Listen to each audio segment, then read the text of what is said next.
Hello, fellow appreciators of MS-DOS things. I'm Anatoly, and I'm gonna tell you about some random DOS stuff that I have found across the internet.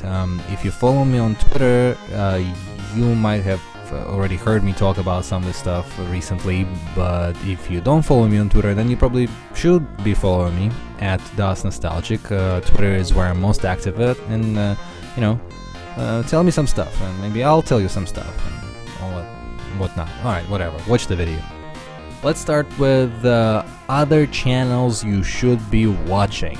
If your video viewing habits only lie inside YouTube, then you're probably missing out on a great show called Ancient DOS Games. It comes to us from Canada, from a gentleman named Chris, aka Gemini, and on the website pixelships.com/ADG, there's already over 120 episodes of this brilliant show that covers not only well-known games, but also some obscure 90s shareware. Very interesting, very in-depth reviews. So Chris recently joined YouTube and is now putting up his old episodes on the channel called Pixel Musement. So you should head on over there and subscribe right now. Don't miss out on this great show. Please, do it now. Yep, very worth it. Great show. Alright, let's move on, and the topic for this vlog is free stuff. So I'm going to tell you about some free DOS stuff that you can get from all over the World Wide Web. If you are into emulation in the late 90s, you might remember two emulators with a lot of personality. They were called Nesticle and Genesis, and yeah. They came to us from Bloodlust Software, but way before that, Bloodlust Software released a 1992 freeware beat-em-up called Executioners that was inspired by such classic Z-grade trauma films as The Toxic Avenger and Class of Nukem High. It's a two-player beat-em-up that looks, it looks like crap. It sounds like crap. How does it play? Well, better than it looks and sounds. It controls well and it plays reasonably well. It's a fine game if you're into teenage gross-out humor. And it actually has a two-player mode, so you can kick ass together with your buddy. And there's a lot of enjoyment to be found with this, by now ancient piece of freeware. It's available at bloodlustsoftware.com/executioners.html. Just Google Bloodlust Software, and you'll get there. It's worth trying just to see what some freeware was that long ago. And it's made with a lot of heart,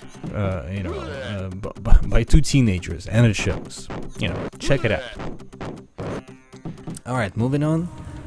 You might know that Devolver Digital has recently released a redone version of the classic first-person shooter Shadow Warrior called Shadow Warrior Classic Redux or Redo, whatever.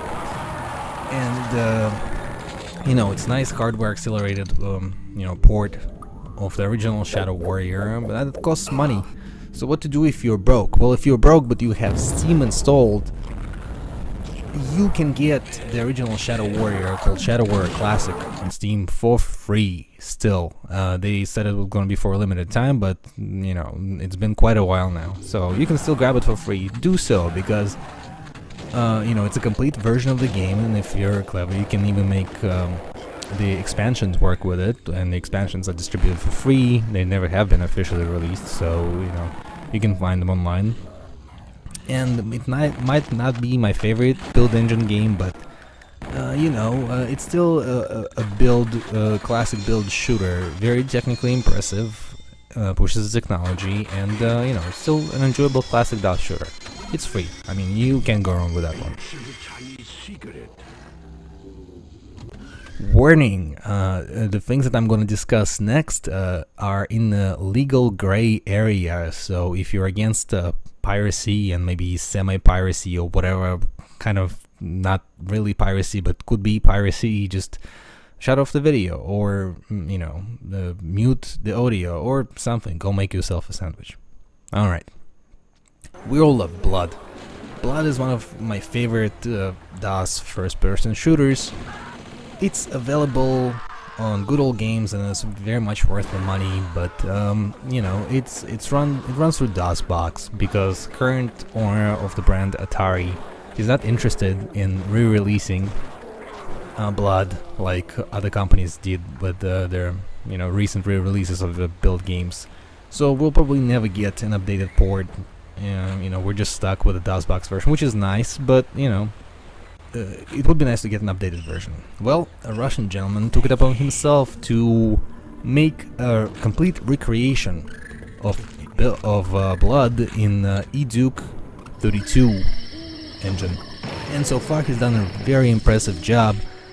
If you go on the website moddb.com/games/bloodcm and get the most recent build, you can see it for yourself. I mean, despite a few graphical glitches and not all features being implemented, like higher levels of difficulty are not have been implemented. If you play in normal difficulty though, the first 2 episodes are already completable and match 100%. It's amazing the amount of work the guy done. So here you go. The Blood CM is what it's called again, and you should go and check it out. It's great. I love it. I think the guy deserves a lot of recognition for what he's doing.